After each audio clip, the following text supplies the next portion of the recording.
तनो भुनक्तु सह वीर्यं करवावहै तेजस्विनावधीतमस्तु मा विद्विषावहै। ओम शांति शांति शांति। शंकरं शंकराचार्यं केशवं बादरायणं श्रोत्रभाष्यकृतौ वन्दे भगवन्तौ पुनः पुनः। ईश्वरो गुरुरात्मेति मूर्तिभेदविभागिने व्योमवद्व्याप्तदेहाय दक्षिणामूर्तये नमः। अखण्डमण्डलाकारं व्याप्तं येन चराचरं तत्पदं दर्शितं येन तस्मै श्रीगुरुवे नमः। अज्ञानतिमिरान्धस्य ज्ञानाञ्जनशलाकया चक्षुरुन्मीलितं येन तस्मै श्रीगुरुवे नमः। गुरुर्ब्रह्मा गुरुर्विष्णु गुरुर्देवो महेश्वरः गुरुसाक्षात् परं ब्रह्म तस्मै श्रीगुरुवे नमः।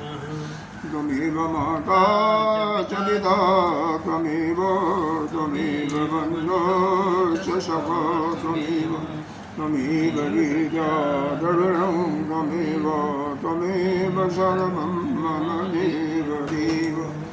गजाननं भूतगणादिसेवितं कपितजम्बो फलचारुभक्षणं वासवतं शोकविनाशकारकं नमामि विघ्नेश्वरपादं गणं। अनंत श्री घोषित श्री 1008 पंचायती महानिर्वाणी अखाड़ा के वरिष्ठ श्रोती ब्रह्मनिष्ठ महामंडलेश्वर एवं उत्तर प्रदेश समाज के अध्यक्ष श्री सतगुरुदेव भगवान के चरणों में कोटि कोटि नमन वंदन अर्चन। यहाँ के अधिष्ठादेव ब्रह्मचारी श्री कृष्ण चैतन्य जी सभी के अंतःकरण में विराजमान उस आत्म स्वरूप परमात्मा को नमन करती हूँ। भगवान की हित की कृपा से विचार कर रहे हैं सर्व वेदांत सिद्धांत शास्त्र। बहुत ही साधक के लिए बहुत ही उपयोगी यह प्रकरण ग्रंथ के रूप में है, क्योंकि एक छोटे से छोटे जो हमारे अंदर कमियां होती हैं त्रुटियां होती हैं उसको किस प्रकार से निकाला जाए, इस पर भगवान ने बहुत सूक्ष्म दृष्टि से चिंतन करके यह हम लोगों को अच्छे प्रकार से समझा। यहाँ पर वैराग्य के विषय में बहुत विस्तार से चर्चा किया गया। अब यहाँ पर श्रम के बारे में चर्चा चल रही है। कई दिन हो गया श्रम के बारे में चर्चा अभी चल ही रहा है। श्रम में सबका निषेध बताते हुए विस्तार से कि 18 चीज़ों की साधना करनी चाहिए। और उसके पहले भी बता दिया कि काम क्रोध मद लोभ मोह मत्सर यदि अंतःकरण से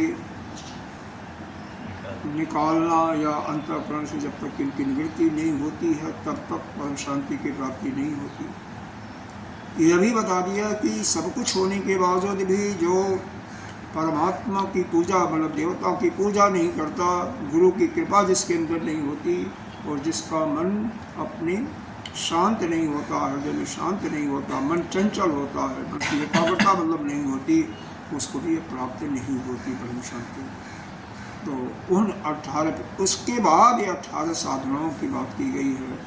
इन 18 साधनाओं में बता दिया गया पहला ब्रह्मचर्य 8 प्रकार का मैथुन की क्रिया, विशेष करके वहाँ पर प्रत्येक क्रिया पर प्रकाश डाला। फिर मनसा वाचा कर्मणा मन वाणी और काय से होने वाले अहिंसा का बता दिया, अहिंसा भी नहीं करनी चाहिए। फिर दया के विषय में बताया कि जो दीन दुखियों पर सहिष्णुता या उन पर अपने सामर्थ्य के अनुसार उनका सेवा करना ही दया है, उनका उपकार करना परोपकार करना। दया के बाद बता दिया फिर अंतर और बाह्य शौच का, विशेष करके अंतः शौच का विशेष वर्णन किया गया। ये अंतः शौच मतलब यह राग देश काम क्रोध जो हैं जब तक नहीं मिटेंगे तब तक, और यह मिट गए जिसके उसको बाहर शौच की कोई ज़रूरत नहीं। तो उसका मिटाने का एक मूल कारण माना इन्होंने अज्ञान।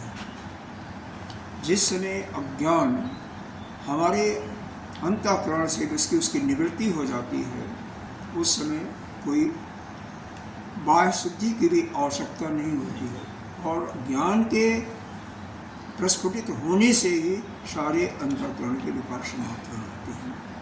तो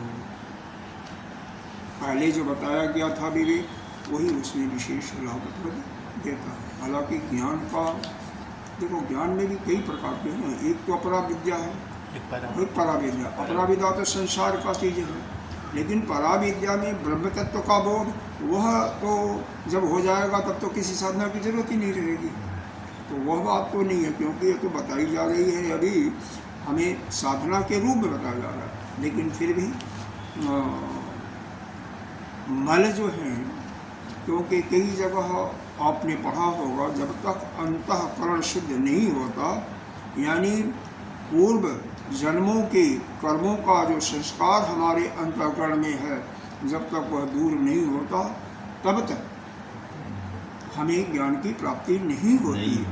और इसके लिए आपको केन उपनिषद में इंद्र और विरोचन का दृष्टांत भी दिया गया था, कई बार बताया गया। तो इसका मतलब मूल कारण हमारा अंतःकरण में जो जन्म जन्मांतर के संस्कार हैं वही है, यानी पाप और पुण्य। और उसको निवृत्त करने के लिए पहले भी बताया गया है कि हमें पूर्णमाशा के अनुसार यज्ञ, तप, प्रदान इत्यादि करते रहना चाहिए। वहाँ से यह पाप क्षीण होते हैं, लेकिन कब? जब हमारे अंदर कोई कामना नहीं होती, बिना कामना के यानी निस्वार्थ भाव से जब हम यज्ञ दान तप करते हैं तो यह पाप क्षीण होती है। और वह क्षीण हो जाए, या योगाभ्यास से फिर चित्त को एकाग्र करना ध्यान के माध्यम से। योगा का मतलब योग का मतलब, योग दर्शन का मतलब आसन वगैरह नहीं है। ईश्वर में हिम्मत पड़ेगा कि आसन करने से कुछ करना, केवल ध्यान की बातें हैं, वहाँ पर समाधि की बातें हैं, वहाँ से फिर एकाग्रता आती है। जो हम उपासना करते हैं वहाँ से भी एकाग्रता आती है, उपासना से भी। क्यों? उपासना किसी एक आराध्य देव का किया जाता है, उससे चित्त जब उसी आराध्य में रम जाता है, उसके अतिरिक्त आपको कुछ नहीं दिखाई देता। आप खाते पीते कार्य करते हुए उसी का चिंतन करते रहते हो। जिस प्रकार से अगर राजस्थान में जाओ तो वहाँ की लेडीज़ जो हैं, औरतें, हाँ अब तो खैर काफ़ी सुविधा हो गई। पहले जो है 2-2, 3-3 किलोमीटर से पानी लाती थी। कहीं कुआं होता था मीठा पीने का, घड़े सिर पर घड़ा पानी से भरा हुआ है, और फिर भी अपना और भी काम करते हुए चल रही है, बातचीत करते हुए। तो ऐसा इस प्रकार से चिंतन, जैसे उन औरतों का चिंतन अपने घड़ा पर है और संसार का कार्य भी कर रही है, बात भी कर रही है इधर से उधर। उसी प्रकार से जब हमारे हृदय में उस अपने आराध्य देव यानी प्रभु का चिंतन निरंतर चलता रहता है, निरंतर लगातार, और हम संसार का काम भी करते रहते हैं, क्योंकि संसार का कुछ ऐसा भी काम है ना कि उसको आप समाप्त नहीं कर सकते हो जब तक आपका शरीर है। ऐसे भोजन करना ही पड़ेगा। भोजन लाने के लिए या तो भिक्षा मांगने के लिए जाओ तो भी जाना पड़ेगा संसार में, या पैसा चाहिए तो पैसा कमाने के लिए भी कुछ परिश्रम करना पड़ेगा, और फिर भोजन बनाने के लिए भी तो परिश्रम करना पड़ेगा। जहाँ रहोगे साफ सफाई भी तो करनी पड़ेगी, अपने बाह्य वस्त्रों को भी तो साफ करना पड़ेगा ना, तो काम तो करना पड़ेगा। इनको भी संसार का ही काम है ना, कि नहीं है? नहीं है बिना उसके काम नहीं चलेगा, जिंदगी हो जाएगी। तो फिर भी करना तो पड़ेगा। तो इसलिए, लेकिन वह करते हुए कि हम अपने प्रभु के लिए सब काम कर रहे हैं, उनको खुश करने के लिए। क्योंकि हम जब सुंदर ड्रेस पहनेंगे, सुंदर वस्त्र पहनेंगे, तो हमारे प्रभु खुश रहेंगे। जैसे एक प्रियतमा अपने प्रियतम के पास जाती है एक स्त्री, और सज धज के जाती है, उसी प्रकार से हमें सज धज करके और सजने धजने के लिए हमें परिश्रम करना पड़ेगा, अपने उस प्रियतम की याद करनी चाहिए। जब भगवान कृष्ण गांव को चलाते हुए 7 साल 8 6 साल 8 साल के रूप में जब जाते थे और आते थे, गोपियाँ जिस समय जाते थे तब से जब तक आते नहीं थे उन्हीं का चिंतन उनके मन में चलता था। यशोदा माँ का तो चिंतन होता ही था, लेकिन गोपियों का भी चिंतन चलता, ऐसा चिंतन उस प्रभु ने तो फिर जाकर के वह कर्मश जो है जन्म जन्मांतर का वह नष्ट होता है। दूसरी बात, जो हम सुबह वेद का पाठ करते हैं, सुनने से, कहने से, पढ़ने से अगर आनंद आता है तो उसमें से भी पाप करते हैं, कलमश करते हैं। इसीलिए संध्या बंदन आवश्यक है और ब्रह्मचारी के लिए बहुत ही आवश्यक है संध्या बंदन। इसमें गायत्री मंत्र का जाप, तीनों समय की काल संध्या, नहीं तो कम से कम 2 समय का, 2 समय का नहीं, 1 समय का तो अब वो भी नहीं होता प्रभु, अभी तो नहीं करते हैं, क्योंकि ब्राह्मण क्षत्रिय वैश्य सभी के लिए, गृहस्थों के लिए भी संध्या बहुत अनिवार्य है, जिसमें गायत्री मंत्र का जाप मुख्य रूप से होता है। वो गुरुदेव भगवान तो कहते हैं कम से कम 3 माला तो जाप करो ही, एक एक माला सुबह को शाम करो, कभी 3 माला बनते हैं तो चाहे इकट्ठा करो, जैसे भी करो। आइए फिर यहाँ पर अब क्या ये इतना सा ज्ञान विद्याम लिखा हुआ शायद, ज्ञान यहाँ तक हमने पढ़ लिया था 123 में, कि पढ़ देते हैं। छायैव सर्वदा भासो, कितने नंबर श्लोक है आपने 122 होगा। ब्रह्म विधि स स्थिति, ब्रह्म विधि सह स्थिति, यदयुक्तं ज्ञान शास्त्रे, यदयुक्तं ज्ञान शास्त्रे, श्रवण आदि क्रमेषु यः, श्रवण आदि क्रमेषु यः, निरता कर्मधीहीनो, निरतः कर्मधीहीनो, ज्ञाननिष्ठा स उच्यते। ज्ञाननिष्ठा स उच्यते। देखिए यहाँ पर साइव सर्वदा भाषो ब्रह्म विधि, आपको एक जगह आया था ना कि जो ब्रह्म स्वरूप में रमण करते हैं या ब्रह्म को जानने वाले, जैसे गुरुदेव, उनके रूप में उनके पास इस प्रकार से रहना चाहिए जैसे एक पुरुष की छाया, छाया कभी साथ नहीं छोड़ती है, छोड़ती है नहीं छोड़ती है, कहीं जाती है तो छाया बन जाती है। उसी प्रकार से जो ऐसे संतों का साथ करता है, छाया के तरह, हाँ छाया के भांति हर समय उनके पास रहता है, उसी को कहते हैं कि संतों का साथ या ब्रह्मज्ञानियों का साथ। क्योंकि संग का प्रभाव आपने भी देखा होगा, हमने तो देखा है, और जिन्होंने नहीं देखा है वो देखें। जिससे गलत आदमी का साथ जब हो जाता है ना, तो हमारे अंदर भी गलत आदत आ ही जाती है। जितना ज़्यादा समय हम निवास करते हैं गलत आदत आती है। अच्छे का साथ करेंगे तो अच्छी आदत आ जाती है। अरे केवल शराब पीने वालों का साथ करो, 15 दिन करो, निश्चित रूप से गारंटी है कि शराब पीने लगोगे। खैर अवस्था पीड़ित हो गया, आपके लिए लागू नहीं होता, लेकिन जब तक कुमार अवस्था है, यौवन जुआ अवस्था में 25-30 साल तक जब तक उसकी मैच्योरनेस नहीं होती है, तब तक पकड़ लेगा। चोर का साथ करेगा, चोर बन जाएगा, बिल्कुल बन जाएगा। तो इसलिए जब तक कहते हैं 17-18 साल तो बहुत तेज़ी से आदमी सीखता है। बच्चा कुमार अवस्था तक जो भी देखता है, सुनता है, जो संग करता है, वही उसके अंदर आ जाती है। इसीलिए गुरुकुलों में लगभग 16-17 साल तक, 18 साल तक होता है, तो उस समय मंत्र संहिता भाग रटाया जाता है, क्योंकि उस समय उनको आसानी से उनकी बुद्धि तीव्र होती है और आसानी से वो याद भी कर लेते हैं। अब अपने यहाँ देखो, कई बच्चे हैं 40-40 अध्याय याद ही कर लेते हैं, नहीं कि 30 अध्याय, कोई 25 अध्याय, कोई 35, कोई 32 याद ही करता है। अब हम लोग, हमें कोई कहे आपको हो जाएगा, क्योंकि अभी आप नहीं होगा, हमें तो नहीं होगा भाई, हम अपनी बात बता रहे हैं, हमें तो नहीं होगा याद। हाँ उस समय किए होते तो याद रहता, उस समय किए होते तो याद रहता, फिर नहीं बोलता। हाँ।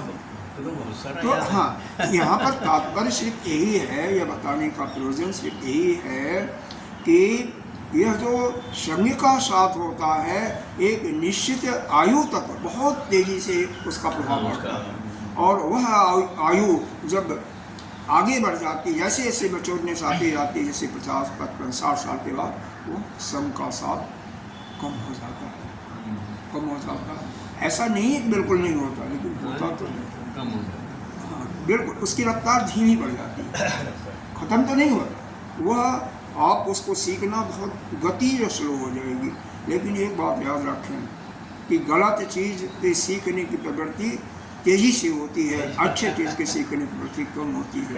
इसीलिए जब तक हमारा साथ चल रही है, हमें भूल करके भी जिसको समझ गए कि इसका आचरण दुष्टता पूर्वक है, दुष्ट है, उसका साथ भी नहीं करना चाहिए, सीधी बात है।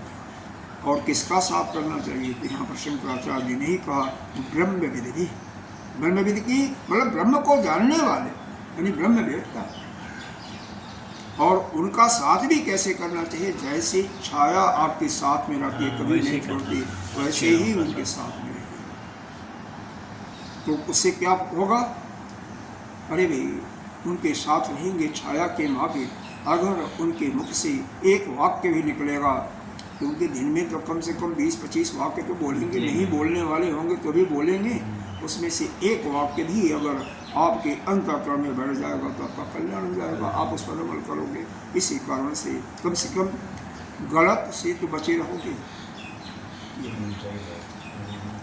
अगला जो है 23वें में क्या बताया? यदि उत्तम ज्ञान शास्त्र, ज्ञान शास्त्र में, शास्त्रों में जो कहा, तो ज्ञान शास्त्र क्या है? ज्ञान शास्त्र का अपने नाम सुना नहीं अभी?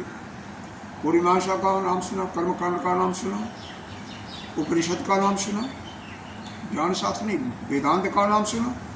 तो ज्ञान शास्त्र से सुना नहीं, तो ज्ञान शास्त्र का अर्थ यहाँ पर वेदांत ही लगाइए आप, कि जैसे जद उत्तम, जो ऊपर कहा गया, कहाँ ज्ञान शास्त्र में लोग ऊपर अभी यहीं पर पहले कहा गया वही, क्योंकि वेदांत की बात है ना, तो वह वेदांत में जो कहा गया श्रवण आदि क्रमेश।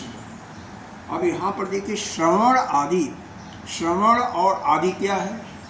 श्रवण आदि का मतलब यह है कि पहले श्रवण करो, फिर बाद में मनन करो, और बाद में निध्यासन करो। अब तीनों का अर्थ समझिए क्या है। श्रवण का मतलब उपनिषद सुनना नहीं है, अरे उपनिषद पढ़ना, हाँ क्या कहते हैं उसको, उपन्यास, उपन्यास सुनना नहीं है। मतलब उस ब्रह्म तत्व को जानने वाले जो ग्रंथ हैं, जो उस ब्रह्म तत्व का प्रतिपादन करते हैं, उनका श्रवण करो। किसके द्वारा? वो भी जो श्रुति ब्रह्मनिष्ठ है, जो शास्त्र को अच्छी तरह से, कम उस शास्त्र को तो अच्छी तरह से जानता ही है, और साथ ही वह उसमें आत्मस्वरूप में स्थित है। आत्मस्वरूप में कौन स्थित होगा? जब उसके अंदर से भेद दृष्टि समाप्त हो जाएगी तभी तो होगा, नहीं तो कैसे होगा? तो हाँ, जो सबको समान दृष्टि से देखता है। ठीक है, कुछ अवस्थाएं आती हैं कि बिल्कुल समाप्त जीरो नहीं होता, लेकिन लगभग होता है, तो उसको आप ले सकते हैं। तो इस ज्ञान शास्त्र का, यानी वेदांतों का जो पहले कहा गया है श्रवण से, तो श्रवण का मतलब उन शास्त्रों का श्रवण करके उसको अपने हृदय में अंतर्गत, अपने अंतःकरण में दृढ़तापूर्वक बैठाना। जैसे इसी में बताया गया, किसी का ले लीजिए, काम का ही ले लीजिए, क्रोध का ही ले लीजिए, या ब्रह्मचर्य का ही ले लीजिए। तो जो वह ब्रह्मचर्य में जैसे 8 प्रकार के बताए गए, उसको अपने अंदर बैठाइएगा तभी ना। पहले तो वह याद होना चाहिए, फिर उसका अनुभव होगा। क्योंकि जो कुछ आप जानोगे नहीं, पहले तो जानना होता है, जानने के बाद ही उस पर पालन करोगे ना। जैसे स्मरणम दर्शनम स्त्रीणम, स्त्रियों का स्मरण करना, दर्शन करना, और ज्ञान कर्म अनुकीर्तनम, उनके ज्ञान और गुण करना, उनके गुणों और कर्मों का कीर्तन करना, बारंबार कहना। समाचीनस्य धी तेन, मतलब उनके साथ वो सुंदर है, ऐसा व्यवहार करना कि बड़ा। देखो सुंदरता में क्या होता है, रूप ही सुंदर नहीं होता। एक माँ के लिए उसका बालक अंधा है, कुरूप है, लेकिन वो सुंदर है। वह सुंदर है। तो सुंदरता का भी वहाँ पर आत्मीयता से दिखाई देता है, जब एक प्रकार से आसक्ति आ जाती है ना। तो कई और जो प्रेम में अंधे होते हैं उनको तो सुंदरता ही होता दिखाई देता है, लेकिन सुंदरता के कई रूप होते हैं। कौन सुंदर है, तो उस सुंदरता का भी बखान आपको नहीं करना। मान लो कोई स्त्री काली कलूटी हुई है और उसमें किसी का मन जम गया है, या उसकी अपनी स्त्री है, तो वो तो उसी को प्यार करेगा ना, उसके साथ शादी भी हो गई उसके साथ है, तो उसका भी उसके लिए तो वही सबसे सुंदर है, तो उसका भी स्मरण न करे, उसकी सुंदरता का भी बखान न करे। नहीं, यही सत्य है। और क्या? और उसके बाद क्या है, उसके बाद यह भी है, समाचीन बुद्धि तो न आवे, सुंदरता का मतलब सुंदरता का भाव न आवे। या दूसरा चीज यह भी है, प्रीति संभाषण, उससे यह जो कहती है राग ना, चिपकना भी नहीं है। प्रेम तो सबसे करते रहो, लेकिन वो प्रेम चिपकने वाला प्रेम है, और उससे संभाषण भी नहीं करना। और इसी प्रकार से भाषण मतलब दोनों अपन वार्तालाप करो। फिर उसके बाद आता है सौभाग्य संसर्गो अश्रद्धा मैथुनम लक्षण, तो उनसे साथ साथ रहो मत, सो मत, और अंतिम जो होता है मैथुन किया वो तो है ही। तो इस प्रकार से आठ है। उसी प्रकार से अहिंसा के लिए बताया, मन से, वाणी से और शरीर से किसी को दुखित नहीं करना, दुखित नहीं करना। तो मन से किसी के बारे में सोच रहे हो बहुत दुष्ट है, ये भाव अक्सर आती है। शरीर से लोग कम करते हैं, मन से ज़्यादा मन से ज़्यादा बात करते हैं, वाणी से भी होती है।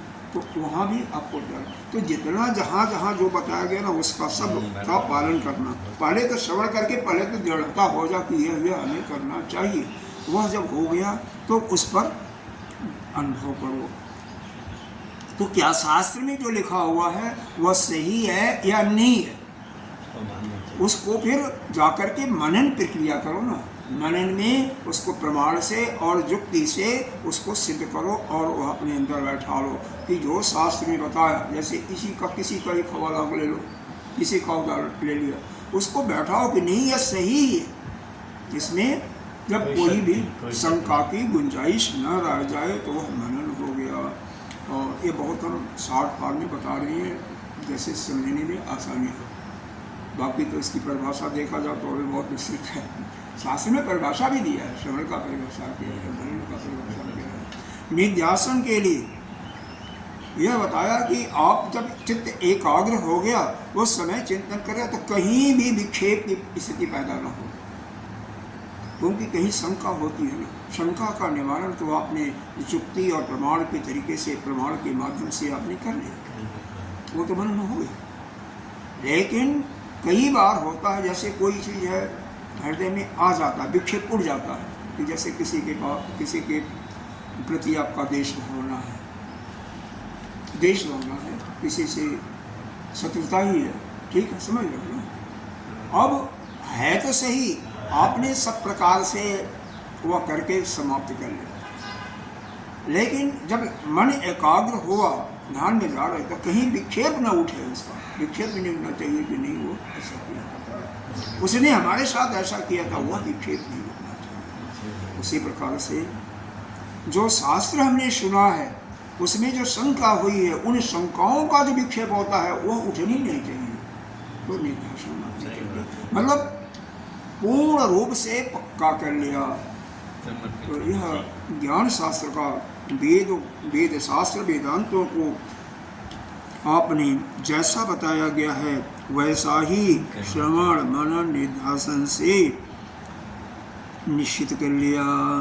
और उसमें कर्म जो बुद्धि है, धी माने बुद्धि, कर्म बुद्धि हीनो माने त्याग करके, उसमें जो कर्म बुद्धि थी, कार्य करने की बुद्धि थी, उसको त्याग कर दिया, और त्याग करके उसी ज्ञान निष्ठा में आप युक्त हो गए, वह ज्ञान निष्ठा। मतलब जो आपने पढ़ा उसी में, जैसे कर्म बुद्धि क्या है, जैसे मान लो किसी चीज़ को ले लो, अहंकार को ले लो, अहंकार को आता है ना, अब ममत्व का भावना आता है, ममत्व के कारण अपनत्व के कारण ही अहंकार होता है। कल बताया था जस्मत, तो जहाँ पर जस्मत मतलब अपना, जस्मत माने तुम, तो हम मयम माम इस प्रकार से रूप चलता है इसका, तो उसका भी इसी प्रकार से चलता है तुम के साथ में पद में। तो वह जो भाव है ना वह कभी ना आ, हाँ, उसमें अगर आ जाता है तो फिर कर्महीनों, जैसे कर्महीनों का मतलब यही है कि किसी से अगर मान लो ब्रह्मचर्य को ले गो तो वहाँ पर वह बुद्धि में न आ जाए कभी ना, जो कर्म की बातें उसमें होती हैं वह कभी भूल करके ना। इसी प्रकार से अहिंसा में कभी मत आ जाए, दया में किसी का उपकार करना, तो यह ना आवे कि हमें नहीं करना चाहिए, मतलब या हमें इतना पैसा खर्च हो जाएगा तो फिर हमारा ये सब नहीं आवे, उल्टा बातें ना आवे। उसी को कहते हैं, उसी ज्ञान निष्ठा में जो ज्ञान आपको इस वेदांत के सुनने से अच्छी तरह आपके अंतःकरण में दृढ़ हो चुका, उसी में हमेशा उसे इधर उधर नहीं पक्का करेंगे। और आगे देखिए, यह समत्व की बात हो रही है। धन कांता ज्वरादीनां, धन कांता ज्वरादीनां, प्राप्ति काले सुखादिभिः, प्राप्ति काले सुखादिभिः, विकारहीन तयो स्यात्, विकारहीन तयो स्यात्, सुख दुख समानता। सुख दुख समानता। देखिए, धन कांता ज्वर आदि नाम, दोबारा पढ़िए, धन कांता ज्वर आदि नाम, धन कांता ज्वरादीनां, प्राप्ति काले सुखादिभिः, प्राप्त काले सुखादिभिः, विकारहीन तैव स्यात्, विकारहीन तैव स्यात्, सुख दुख समानता। सुख दुख समानता। देखिए यहाँ पर है धन, धन को सभी समझते हैं, कांता माने पत्नी के, स्त्री के लिए आता है। और उसके बाद ज्वर, ज्वर का मतलब यहाँ पर बुखार से, ज्वर से नहीं है, किसी प्रकार का रोग हो जाता है। आदि नाम ज्वर हुआ, कहीं किसी का घुटने में दर्द है, कोई भी व्यक्ति दर्द है, और भी जो भी जय हुआ, विजय हुआ, लाभ हुआ, तो उसमें उस प्राप्ति काल में जब वह आपके पास आता है, जैसे धन की प्राप्ति कहीं से हुई, अनायासी आपका अनएक्सपेक्टेड अगर कोई मिला, तो उससे क्या होता है, सुख होता है। अब किसी की लॉटरी हो गई, कभी आपने टिकट खरीदा और लेकर आ गई, तो कितनी खुशी होती है। और अचानक आपके कहीं रखा था पैसा तिजोरी में, और तिजोरी की चाबी खुली हुई और किसी ने गायब कर दिया, ये आपके जेब में था, गायब हो गया, तो यह क्या हुआ? जब पैसा आपके पास आया तो आपको आनंद न आवे, सुख न हो, क्योंकि वह उसी समय सुख रहता है, क्षणिक मात्र होता है, और दुख भी न हो। इसीलिए अगर कांता स्त्री भी, अच्छी स्त्री भी प्राप्त होती है, कितनी भी आपका आज्ञा मानने वाली हो, सब काम करने वाली हो, आध्यात्मिक हो, लेकिन फिर भी आपको खुशी नहीं होनी चाहिए, और न उसके बिछोड़ने पर आपको दुख होना चाहिए। कोई बीमारी आ गया, बीमारियां तो कम से कम शरीर में हमेशा आती रहती हैं, कभी खांसी हो गई, कभी दांती दर्द किया, कभी आँख हो गया, कभी कुछ हुआ, चलता रहता है। तो इसमें प्राप्ति काल जब वो आता है तो हमें सुख होता है, और गलत चीज आएगा तो दुख होगा। तो उन दोनों में क्या होना चाहिए? समानता, मतलब सुख के समय हमें सुख न अनुभव हो, और दुख के समय हमें दुख का भी अनुभव। फिर इसीलिए करें विकारहीन तैव स्यात्, मुनि से जो विकार होता है ना, यह जैसे प्राप्त हुआ तो अच्छापन हुआ, और जो चला गया तो खराबपन हुआ। और दुख जब पहले आया तो क्या हुआ? दुख हुआ, और जब चला जाएगा तो सुख होगा। तो ये जो विकार है ना, उनको समाप्त करके, समाप्त कर वह विकार को अपने से दूर करके क्या हो जाओ, सुख दुख में एक सदृश हो जाओ। तो यह दुख और हर्ष और शोक रूपी ये विकार। देखो विकार क्यों कहा गया, जैसे हम हैं वैसे ही हैं, तो बिल्कुल ठीक है, लेकिन इसका एक नाम दे दिया। इसमें फिर ऊपर से ही आया खुशी का मौसम, इस ऊपर से ही आया दुखी का। ज्वर वगैरह कहाँ से आते हैं, बाहर से तो आते हैं ना। सुख की क्रिएट कहाँ से होती है, बाहर से होती है। तो उसी लिए जो भी बाहर से इसमें ऊपर आता है आवरण, जैसे इसको अगर नहीं समझ रहे होंगे तो शरीर में आप इत्र फुलेल जो लगाते हैं, सुगंधी लगाते हैं, इत्र वगैरह छिड़कते हैं ना, कई लोग क्या करते हैं, इतनी करते हैं ना, या पाउडर या वो बहुत तरीके के नाम है, हमको आते भी नहीं। ठीक है। तो जो कुछ उपाधि मतलब बाहर से अपने शरीर में लगाया या उसका आया, तो उसके माध्यम से जो आपको थोड़ा सा हर्ष हो रहा है, सुख हो रहा है, हाँ? या दुख भी हो सकता है। जैसे मान लो गलती से आपने कोई चीज़ ऐसा खा लिया कि जो कि विषाद रोग हो गया, दुख भी हो सकता है। कई बार खाना जो हम खाते हैं वही जहर हो जाता है, विशेष करके ये जो भंडारा संडारा होता है ना, उसमें होता है, जो कि 2 दिन से बनता है, वैसे खुली हुई चीज़ें पड़ी रहती हैं और फिर खाने के बाद हो जाता है, कई बार हो जाता है। हम लोग 1 महीना अभी लगातार भंडारा खाए थे, कुंभ में 1 महीना लगातार। कितने अच्छे रहे बताओ, अच्छे कितने रहे? अच्छे तो नहीं रहे, मिठाई नहीं, रोज नहीं अच्छे तो नहीं रहे ना, हम तो नहीं अच्छे रहे, कोई नहीं अच्छा रहा। तो फिर वहाँ एलर्जी भंडारा से नहीं हुई, धूल से। वो जो सुख या दुख बाहर से मिल रहा है वो क्षणिक, अब खाना भी नहीं तो वो हो रहा था, तो इसलिए उससे जो कुछ मिला उसको विकार समझते हुए अपने अंदर से निकालना। चाहे वह सुख मिला, सुख मिला होगा, क्यों नहीं, अच्छा खाना खाए तो सुख तो महसूस होता था, या दक्षिणा मिल गया तो सुखी हुए, लेकिन उसको अपने खाना तो महाराज जी सिंपल ही खाने का मन होता है, उसको निकालो शरीर से, निकाल लो। पूरी उड़ी मन नहीं होता, कोई बहुत कम, मत खाओ, हाँ खाते हैं।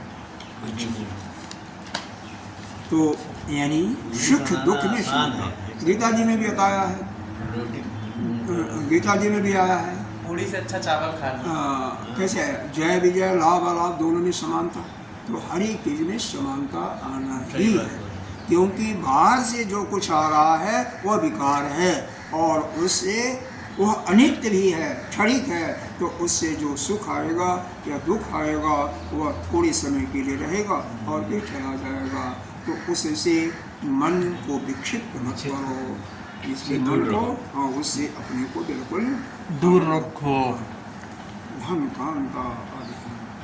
तो इससे चाहे वह माध्यम कोई भी हो, धन में बहुत चीज़ें होती हैं, धन में मकान मिल गया सुंदर, धन में गाड़ी मिल गया सुंदर, धन में अच्छे कपड़े मिल गए, धन में अच्छा भोजन मिल रहा है, धन में अच्छे नौकर मिल गए, सब कुछ आ जाएगा ना।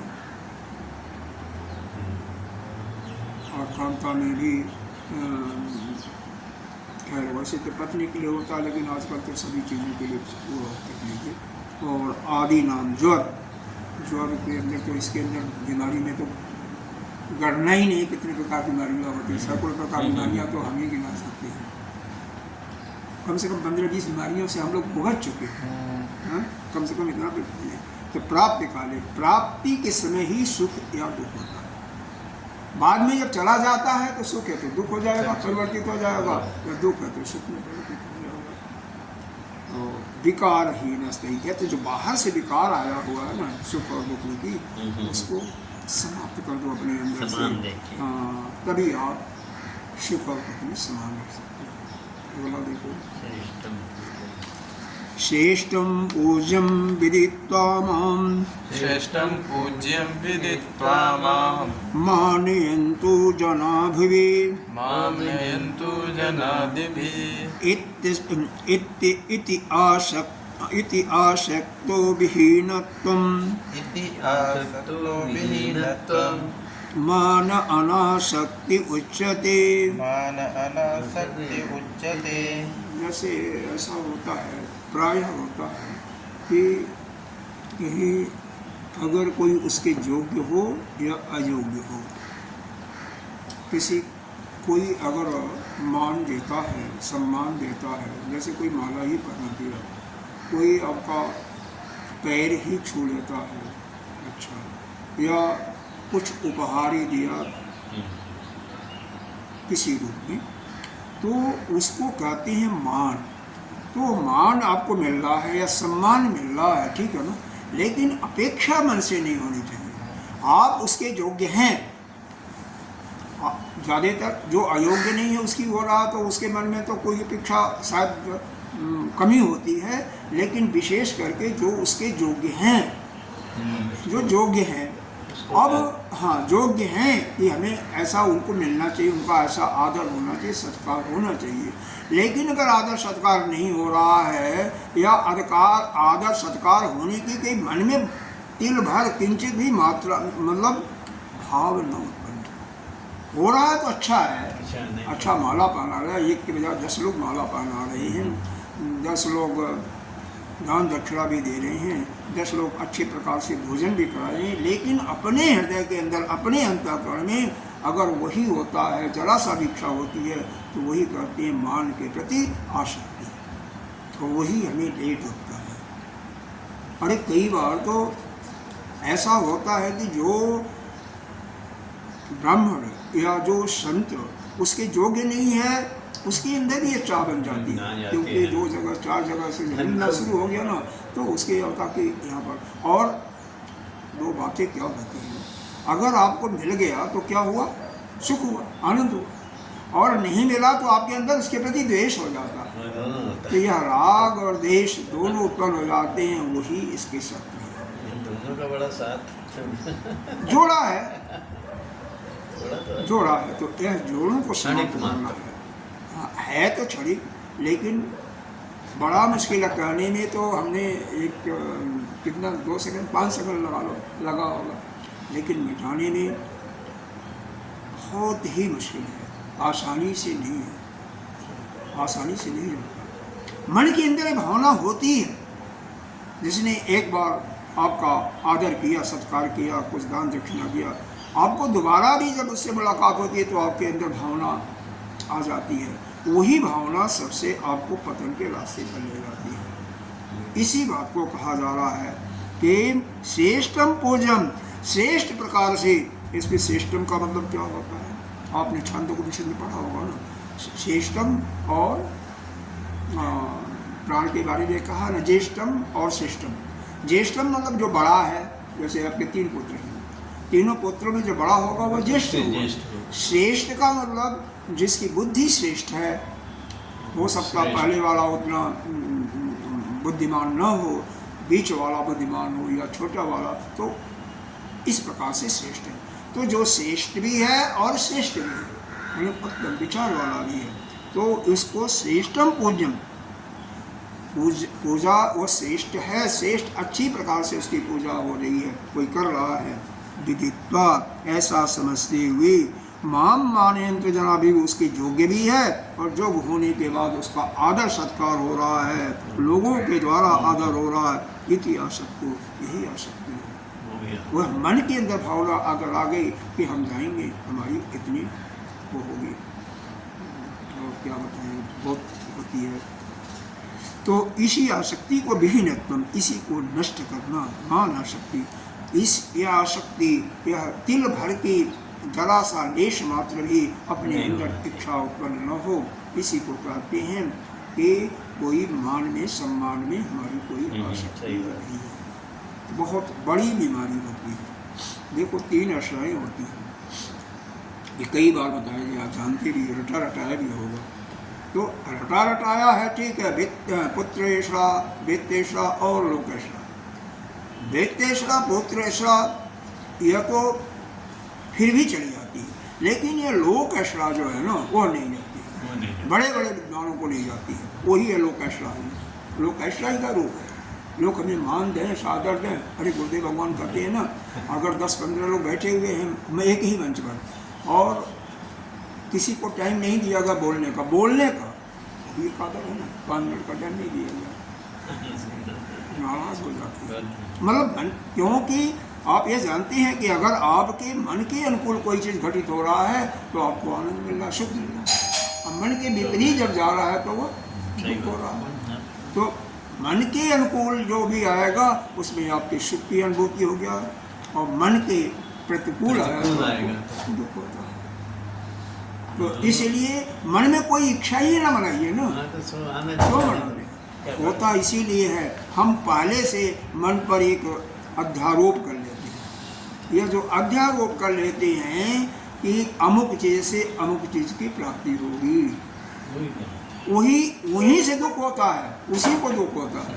हम जैसे गए, मान लीजिए भंडारे की बात हो रही, भंडारे में गए, हमारी अपेक्षा है कि इतना हमें वहाँ मिला था, इतना मिलेगा, और नहीं मिला तो मन दुखी, मन विक्षिप्त हुआ ना। अगर मन में कोई इच्छा ही नहीं होती, मिलता नहीं मिलता तो कोई बात नहीं। सही। तो यह मन में जो पहले से हमारे इच्छा बन जाती है, अब जैसे मान लीजिए पहले से स्थिति, हाँ, हम आपके यहाँ गए, मन में यह होगा कि जाकर के कम से कम चाय पानी मिलेगा, इतना तो हो ही जाता है ना। किसी के पास गए, परिचित के पास, कोई भी परिचित किया, मित्र है, या तो अगर वहाँ पर चाय पानी किसी ने पूछा नहीं तो मन में क्या होगा? दुख होगा। दुख होगा। क्योंकि इसीलिए दुख होगा कि हमने पहले से इच्छा कर लिया, पहले मन में ये हमारे अंदर ये भावना आ चुकी है, उसी भावना को अरे कुछ नहीं, अपने घर पर ही जाइए, कहीं और बात नहीं है, सब जगह वही है। हाँ, अपने आप कहीं बाहर से आ रहे हैं और यह अपने घर पर जा रहे हैं कि वहाँ पर जा कर के बहू है या बच्चे हैं या अपनी औरत ही अगर जुआ है तो जब जा कर के चाय बनाएगी या चाय बना करके तैयार की होगी, और वहाँ पर जाओ तो मुंह फुला के बैठी हुई है तो फिर दुखी होगी ना। तो इसलिए पहले इच्छा ही मत करो, मिले ना मिले, मिले ना मिले, मन में भाव नहीं होना चाहिए। मन के अंदर इच्छा है तो आपको सुखी और दुखी होना पड़ेगा, क्योंकि मन अनुकूल वो आपका सुख, और मन के प्रतिकूल जो घटना होती है तो वही दुख है। माइंडसेट वाली बात। और हाँ, माइंड, और ये बहुत खराब होता है। आपने नहीं, मैंने तो अनुभव किया, तो धीरे धीरे काफ़ी कुछ खत्म होगा, लेकिन पहले से आ जाता है ना कि ऐसा होगा, और वही सबसे बड़ी, क्योंकि मन की विक्षिप्तता वहाँ से होती है और कुछ नहीं होता, मन विक्षिप्त होता है। अब मन अगर एक सेकंड के लिए विक्षिप्त हो गया, सेकंड का 100वां हिस्सा, तो उतना समय तो आपका खराब हुआ ना। उस समय आपका चिंतन उस परमात्मा में नहीं लगा रहेगा, इसीलिए सबसे बहुत जरूरी है इतिहास। अब इसके बाद बता रहे हैं एकांत में रहने से बताया गया था ना, विमुक्ति सेवितम अर्ति संसादी, इसके विषय में बात कर रहे हैं। संचिंतनस्य संबोधो, संचिंतनस्य संबंधो, संबोधो होना चाहिए, संबाधो, हाँ, संबाधो द्विगुणो अयम निर्जने ततः,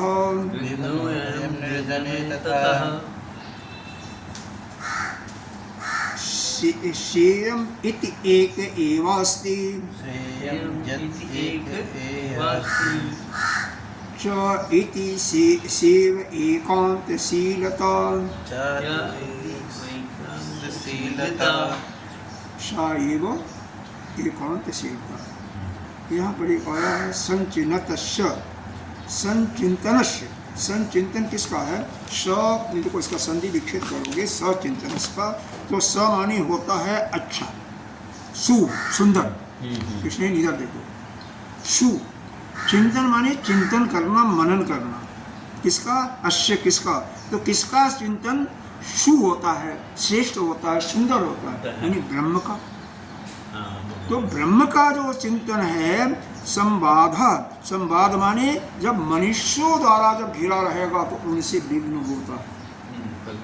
मान लीजिए आप अपने स्वरूप में बैठे हुए हैं, चिंतन कर रहे हैं, कोई भी आ गया और दुनिया भर के प्रॉब्लम देखा तो आपका विघ्न बाधा तो पड़ा ना, पड़ा कि नहीं पड़ा? निर्जने का था, इसीलिए बताया गया है कि साधक को निर्जन स्थान में रहना चाहिए। हाँ, उसी से सही बात है वही। निर्जने ततः, इसमें लिखा हुआ है ना। यह चिंतन के लिए विघ्न, इसलिए निर्जन स्थान में रहना चाहिए। और क्या, और यहाँ पर एक चीज और दिया,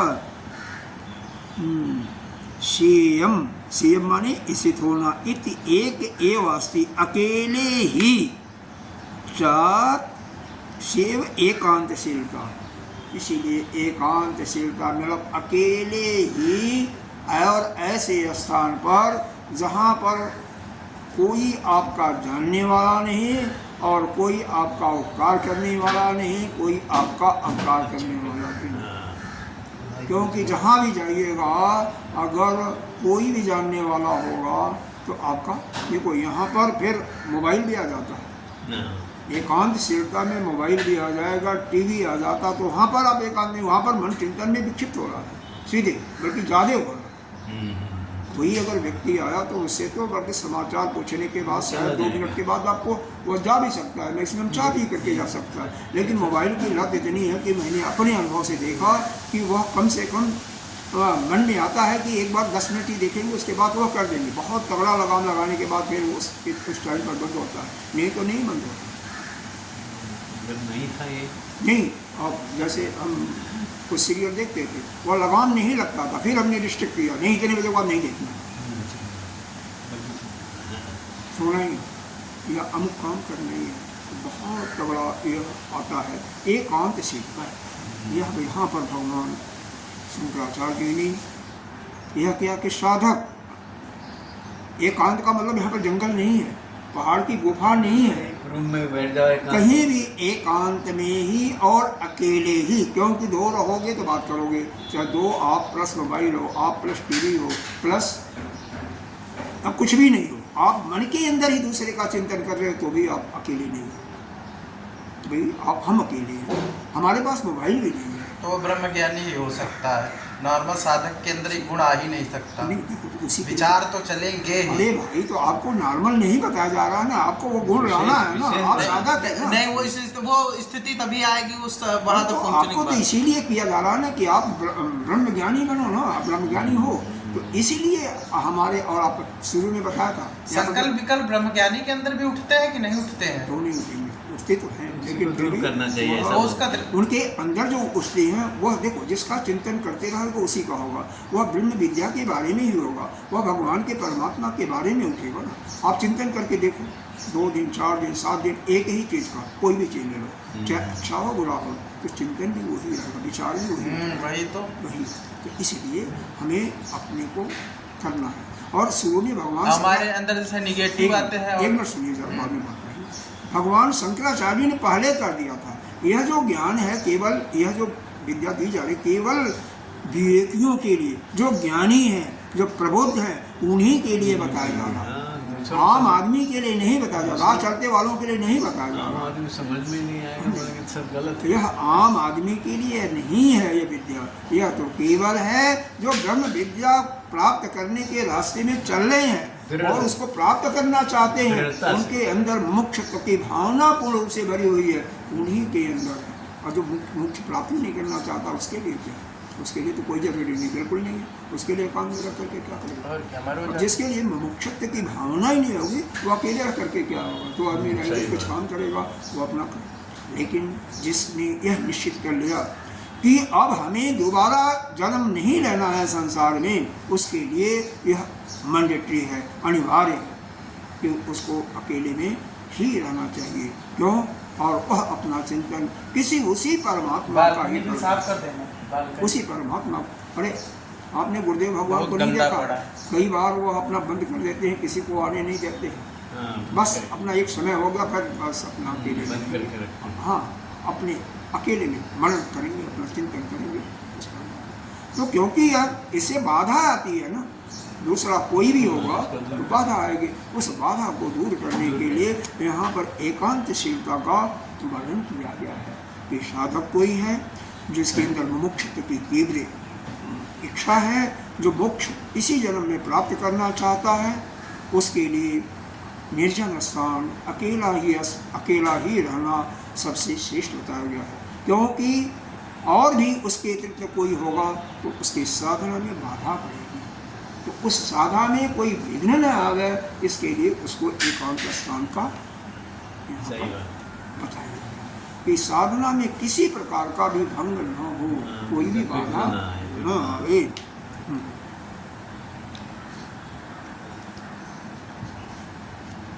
अगला एक श्लोक और देख लेते हैं, इसके बाद यह समाप्त हो जाएगा, दम आ जाएगा।